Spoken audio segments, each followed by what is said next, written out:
अरे पंडित जी यहाँ से चालू करो, रिकॉर्डिंग तो बंद ऑफ करो यहाँ। अरे यहाँ से यहाँ। हाँ भाई चलो अपन क्या करते हैं, एक पार्टीशन फंक्शन मान लेते हैं, आता है।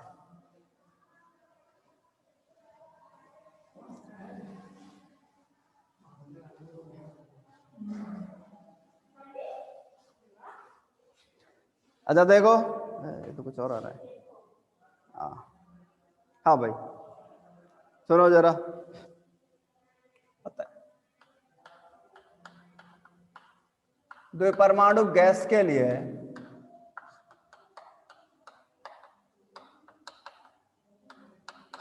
संवितरण फलन, ना पार्टीशन फंक्शन डिफाइन कर लेते हैं।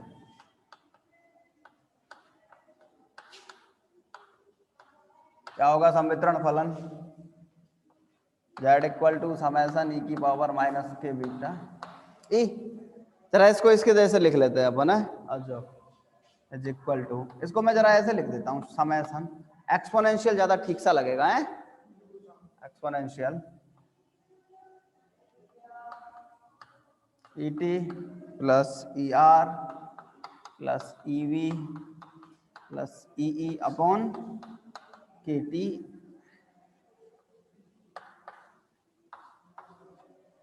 हम चलेगा? चल z इक्वल टू, इसको जरा और थोड़ा सा ओपन करो, तो इसको ऐसे लिख लेते हैं, समेशन एक्सपोनेंशियल माइनस ई T upon K T plus होगा इनटू होगा, इनटू होगा, बिल्कुल बिल्कुल इनटू होगा, एक्सपोनेंशियल माइनस के ई R upon K T into exponential minus के ई B upon K T into exponential minus के ई अपॉन के टी। ठीक है, अच्छा लेकिन अपन को एक काम करना पड़ेगा सर जी, वो काम क्या है? ये समेशन सब पे अलाउ करेंगे अपन, क्योंकि सबके हिस्से का है समेशन। तो चलो z equal to summation exponential minus के E T upon K T summation exponential E R upon K T summation exponential E B upon K T summation exponential E upon K T. और z का value आ गया, इसको लिख देते हैं Z T, इसको लिख देते हैं जेड आर, इसको लिख देते हैं जेड वी, और इसको लिख देते हैं जेड। मीन्स सब, अगर अपन बात करें कि किसी द्विपरमाणु गैस का जो संवितरण फलन है, वो सभी ऊर्जाओं के संवितरण फलनों के गुणनफल का क्या होता है? उनका गुणनफल होता है कुल मिला के। ठीक है, चलो जरा आगे की बात करते हैं, जरा लॉग ले लो इसका।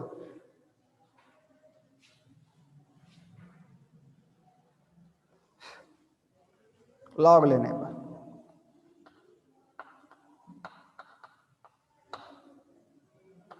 Log Z equal to log Z T plus log, ऐसे ही तो लिखा जाएगा, log Z R plus log Z V plus log Z E. अपने पास माध्य ऊर्जा क्या होती है? चूंकि माध्य ऊर्जा ई बार इक्वल टू होती है N K T square del upon del T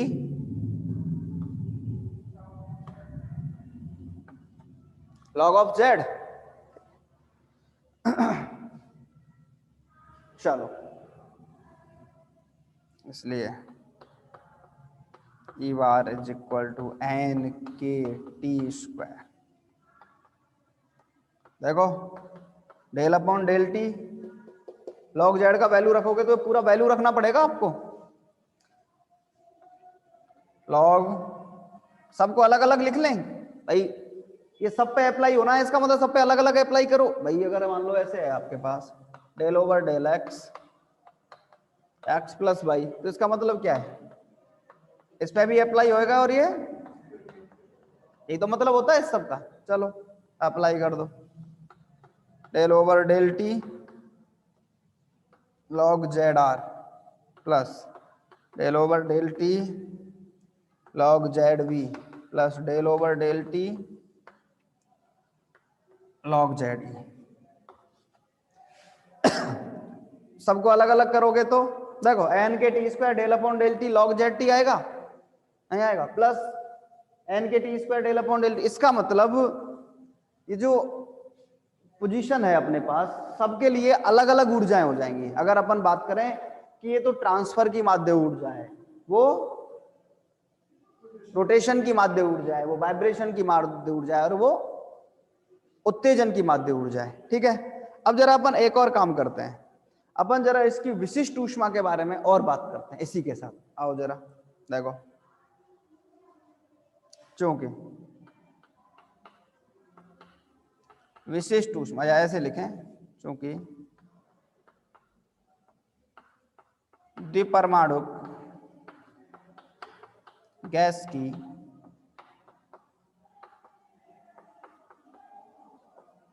विशिष्ट ऊष्मा CV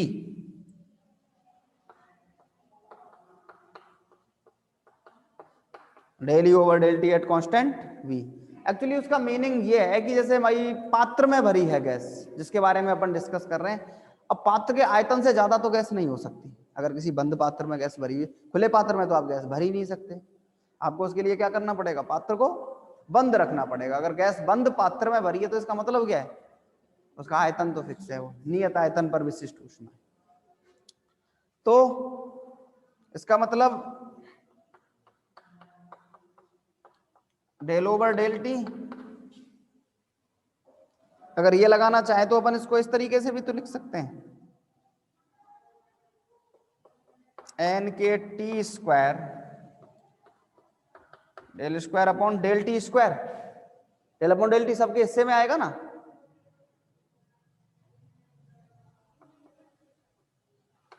log Z T plus del square upon del T square log Z R plus del square upon del T square log Z V plus del square upon del T square log Z E. इसका मतलब ये पूरा की पूरा जो value बना आपके पास CV, वो इक्वल हो जाएगा किसके, सारे के सारे जो पार्ट हैं आपके पास, जैसे CV transfer plus CV rotation plus CV vibration plus CV excitation. और हमारा काम यह है इन सब के बारे में अलग अलग बातें करना। हम सब के बारे में अलग अलग बात करेंगे। ट्रांसफर की एनर्जी विशिष्ट ऊष्मा कितनी होगी, रोटेशन की विशिष्ट ऊष्मा कितनी होगी, वाइब्रेशन की विशिष्ट ऊष्मा कितनी होगी, और एक्साइटेशन की विशिष्ट ऊष्मा कितनी होगी। ठीक है, जरा एक बार की ये सारी चीजें देखो, फिर अपन आगे बात करेंगे।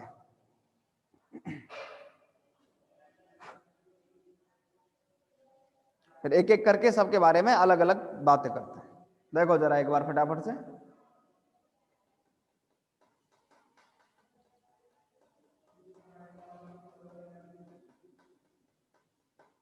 बोलो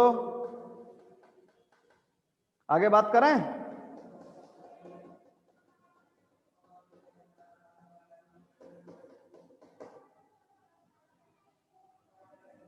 चलो आगे बात करते हैं। सुनो सर जी, सबसे पहले स्थानांतरण गतिज ऊर्जा के बारे में देखो। स्थानांतरण गतिज ऊर्जा के बारे में हम लोग पहले ही आप लोगों को बता चुके हैं। स्थानांतरण गतिज ऊर्जा का मतलब कण कहीं भी गति कर सकता है। सबसे पहली बात,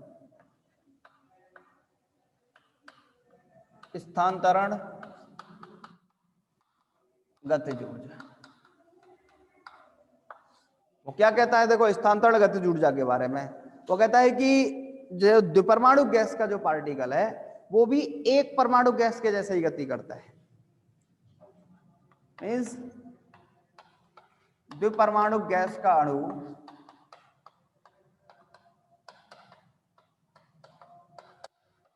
एक परमाणु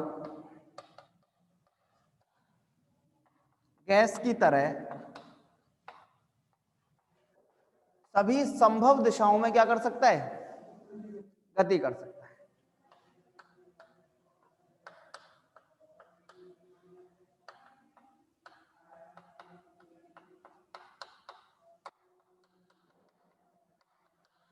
ठीक है, चलो अपन ने जब पहले डिस्कस किया था गैस के एक पार्टिकल है हमारे पास, तो उसकी एनर्जी कितनी होती है। देखो गैस के एक पार्टिकल की जो ऊर्जा होती है जिसको अपन E लिखते हैं, वो होती है हाफ kT। ये ऊर्जा का सम विभाजन सिद्धांत कहता है कि गैस के किसी पार्टिकल की गतिज ऊर्जा इतनी होती है। ये स्थानांतरण गतिज ऊर्जा है, कण की गति हो रही है तब ऊर्जा मिल रही है हाफ kT। ये कण की कब स्थिति होती है, जब कण किसी एक डायरेक्शन में चला हो। कौन सी डायरेक्शन में, एक डायरेक्शन में।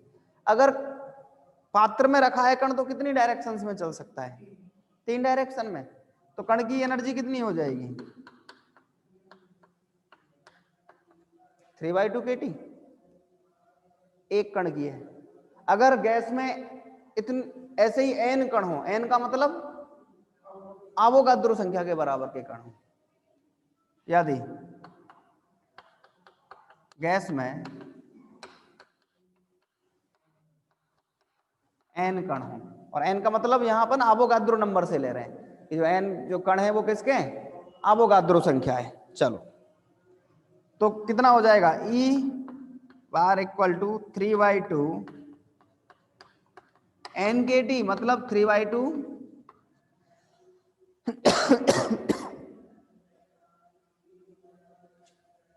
इसका मतलब सभी संभव दिशाओं में गति करेगा। तो द्विपरमाणु गैस के लिए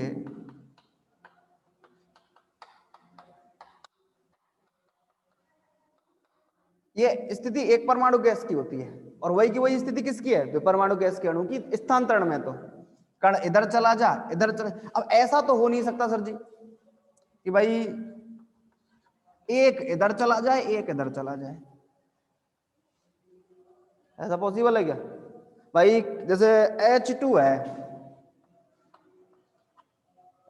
H2 में क्या होता है, 2 हाइड्रोजन के परमाणु जुड़े हुए रहते हैं। अब ऐसा थोड़ी होता है कि एक हाइड्रोजन का परमाणु तो इधर चला जाएगा, एक हाइड्रोजन का परमाणु इधर चला जाएगा, ऐसे तो पॉसिबल ही नहीं है। वो तो बॉन्ड ब्रेक करोगे तो पॉसिबल है, बिना उसके तो पॉसिबल नहीं है, स्थितियां एक जैसी होंगी। तो द्विपरमाणु गैस के लिए क्या बात कर रहे थे अपन, ये गतिज ऊर्जा, और उसको अपन नाम दे रहे हैं माध्य गतिज ऊर्जा है, ठीक है। E bar T for transfer, वो कितनी हो जाएगी, 3/2 RT। अगर मान लो अपन को क्या निकालनी है, विशिष्ट ऊष्मा निकालनी है, इसलिए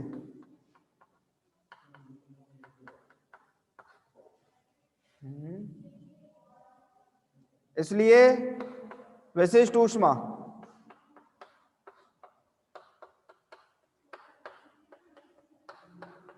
CVT, ठीक है, रेस्पेक्ट में डिफरेंशिएट कर दो, 3/2 R, ठीक है। चलो ये तो बात हुई स्थानांतरण गतिज ऊर्जा के बारे में। अब अपन अगली बात करेंगे घूर्णन गतिज ऊर्जा के बारे में, तो जो रोटेशनल एनर्जी है उसके बारे में, ठीक है। ये तो सिंपल सी बात है, जरा घूर्णन गतिज ऊर्जा के बारे में बात करते हैं। आओ जरा,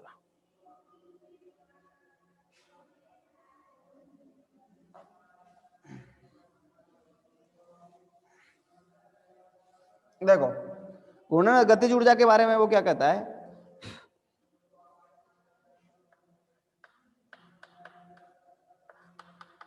वो कहता है कि द्विपरमाणु गैस के जो दोनों परमाणु हैं वो घूर्णन की जो अक्ष है उसके रेस्पेक्ट में दृढ़ घूर्णक की तरह व्यवहार करते हैं।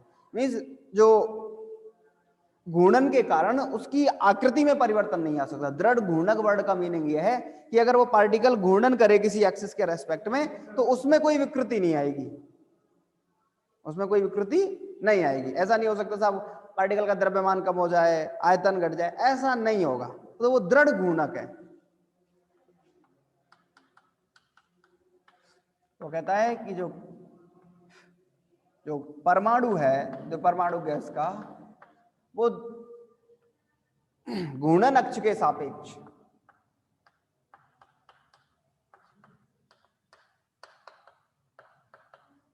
किसकी तरह व्यवहार करता है? दृढ़ घूर्णक की तरह, रिजिड रोटेटर बोलते हैं इसको।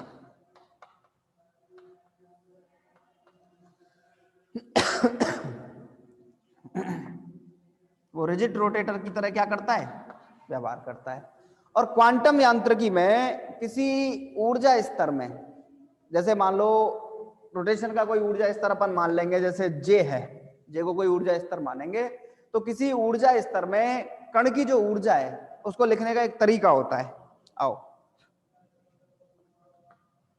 क्वांटम सांख्यिकी में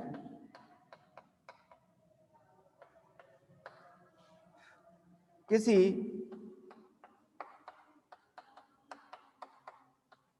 ऊर्जा अवस्था में कण के घूर्णन की गतिज ऊर्जा, और कण के घूर्णन की जो गतिज ऊर्जा होती है उसको नाम देते हैं ई जे। जे घूर्णन का क्वांटम नंबर होता है नॉर्मली, ठीक है। चलो, h cross square upon 2i जे जे प्लस 1, यहां अपन लिख देंगे। जे क्या है? घूर्णन ऊर्जा स्तर है। मीन्स वो कौन से घूर्णन ऊर्जा अवस्था में है? अवस्था मतलब वही स्तर। पहले में 1 रख दो, दूसरे में 2 रख दो, तीसरे में 3 रख दो, अनंत में तो अनंत रख दो, जो भी रखो। चलो, आई अगर वो घूर्णन करता है तो उसके पास जड़त्वागुण जरूर होगा।